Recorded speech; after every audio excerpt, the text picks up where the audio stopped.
Hey, what's up, everybody?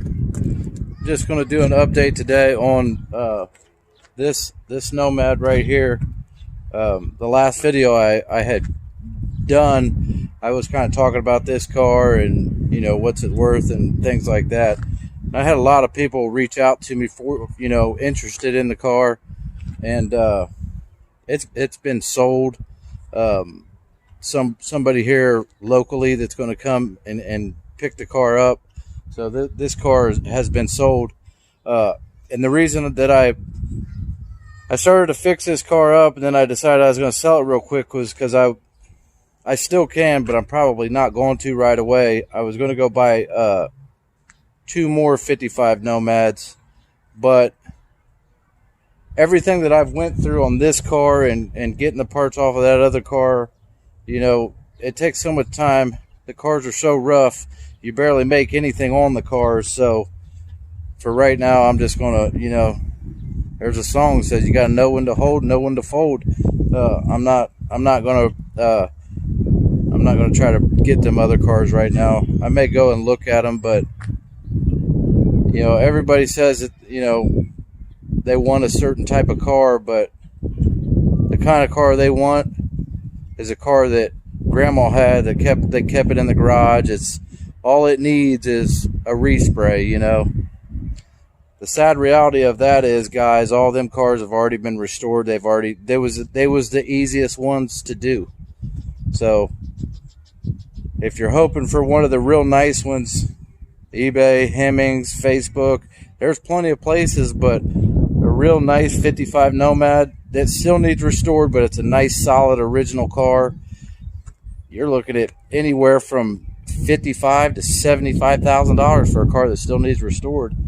That's why I was thinking, well, here's one that somebody knew how to do some metal work. They could get themselves a 55 Nomad, but a lot of people see rust and that's all they can see. But at the end of the day, the good original solid cars, if they're still around, you're going to pay big bucks for them.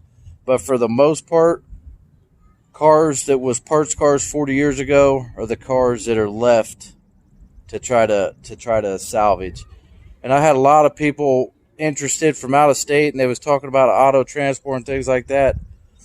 I had bought a 55 Oldsmobile convertible, just trying to save it and move it on to the next person. And I ended up selling that car for exactly how much I paid for it, which wasn't a whole lot. And now the guy's saying he's not going to be able to get free to come get it, and he's trying to get an auto transporter. These cars ain't got brakes. They don't steer, So that's why the other 2 55 Nomads that I was going to go chase, I'm just not right now. I got to get working on my convertible, and I just got to get focused. Here recently, I've been having crazy thoughts of, make sure you're sitting down for this. I've had crazy thoughts of selling everything and buying me a perfect 57 Chevy Corvette Cascade Green. Them cars have always been real elusive to me.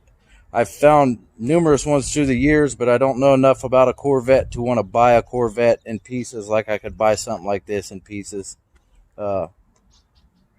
And it's probably not something I'm going to do right away, but there'd probably be a point in my life where I want to get a 57 Corvette. I don't care if it is bone stock, and just cruise that thing down the road. Little roadster. So that's the update on this car, because I know there was a few comments, a few emails that I still haven't been able to respond back to, but there was just so much about this car, so much information and so many people trying to comment, that I still got to work. I still got a lot of stuff going on in my life.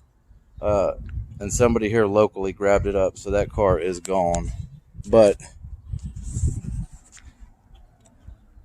I started messing with this car a little bit.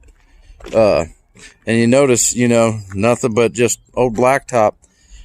The frame out of this car had all the steering.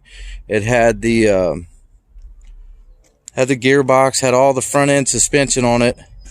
And I've since then, the frame that I put on it had all that stuff, so I didn't save it, but it's got all that. So if this car had a steering wheel on it, this car would steer. See, it's got the column and everything. It would steer. So I start working on this car today. And I put a gearbox in it. I put I also put a gauge cluster in here. It's ratty, but ratty's all right with me. So I got to put a steering wheel on it. But throughout the midst of everything that I had done, I didn't save the parts I needed for this car off of that frame before I junked it. So imagine that. So now I got to try to find a pitman arm. I got to try to find a pitman arm or the little ball mechanism. Let's see if I can open this, because it doesn't have the pitman arm or the ball, and it takes a cup with like a screw on the end of that. But then this car would steer if I needed to move it around, because cars that you can't steer by the steering wheel, they drive me nuts. I'll deal with a lot of junk, but if you can't just steer it as you're pushing it, it drives me crazy. But you can see I got the gearbox on it. Steering column's all bolted up in it. So yeah, so that's that. I wish I would have kept I wish I'd have kept the steering gearbox, and I wish I'd have kept all the front end parts off of that thing. But you know, life moves at me really fast, guys. I wish I could have a day to think, but between work and family and kids and this and that, this clunker's still just sitting here. I mean, that's probably just where it's going to be. I still got to get the rear end, but at the end of the day, what can you do, you know? Just do what you can do. But how many times have you guys had a part and thrown it away and then ended up needing it afterwards? You know, you move it. Every time you walk through the garage, it seems like it's always in the way. And as soon as you throw it away, you need it. It's a drag. It drives me nuts because I constantly do that just because I need a farm or something like that. I don't have the room to keep this stuff. So I'm constantly trying to make it manageable. And then I got to throw it away and buy it again. And this right here, I'm going to end up, I'm going to cut this dash out of it. To do a real nice job when you're cutting the dash out, I come up here all the way across, even behind the vents, all the way across. That way, if you ever wanted to put this dash in another car, you could either separate it here or you could tie it in up here. And a little Tri-5 trivia tip. You see how it's got 1, 2, well, let me start at this side. This is a 55. It's got 1, 2 defrost vents, 3, 4. A 55 has 4 defrost vents. A 56 and 57 only have 1 here and 1 there. They only have 2. So I'm gonna cut that dash out, and you got to cut right here. It's kind of like a little brass. They put it, they braze it in. You can see it right there. They braze it. You cut it there, and then back behind this stuff, you just try to cut it up through there so you could save the whole dash in case you need it. But yeah, this right here, this is the olds that I just tried to pay it forward and tried to save it. All the rest of the cars that was around this one they've already met the auto shredder, you know what I mean? So I tried to save this car, could not find nobody locally that wanted it. And then here we are, it's still here. So that's why I'm holding off on the other 2 55 Nomads, because like I say, they're just as rough as this car. And I feel like I've been drugged through the mud on that car when all I was trying to do was save a Nomad, you know. They're like, don't let people get you. Like, you know, guys, this just part of my life here, you know. This ain't something new I'm doing. So before I had my YouTube channel, I just did this, but now, like, I'm doing it and I post videos of it to where everybody sees it and everybody scrutinizes it. You know, what can you do at the end of the day? So there's the update, guys. That car right there, probably be the last video of that. Hopefully he picks it up real soon. And then I want to try to see if I can maybe find some Craigers for that car. Try to get me a little bit of inspiration, and just keep finding little random parts to make it just a little bit more complete.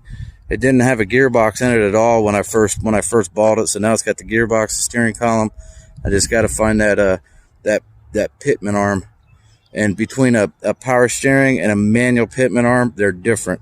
I have several power steering pitman arms, but they're not the same. The way that they tie, the way that they basically mount to the center link. A power steering one is hollow in the center on the pitman arm, where it's got basically a stud with a nut. And then on a manual steering car, it's got like this little round ball that goes down inside your center link, and then you have two half moon cups that clamp, that basically squeeze it together, and then it threads in. On the end. So anyways, guys, that was just my small video. That way everybody is up to date on that car. That car is moving on to a real metal guy. This guy he's insane. He'll make that car, if he don't build it all the way, he will make that car 100% rust free. I mean 100% rust free. In about 2 months, he's the real deal. Anyways, guys, thanks for all the support on the channel. Thanks for all the comments, and I have really gained a lot of new friends, because with me, you're only a stranger once. So thanks for all the support. I really, really do appreciate it. Thanks for everybody that subscribed and watched the videos and watches the commercials. I know they're a drag, but it helps a little guy like me out. Like, comment, subscribe. Thanks for stopping by Don's Hot Rod Garage. I'll catch you guys on the next video.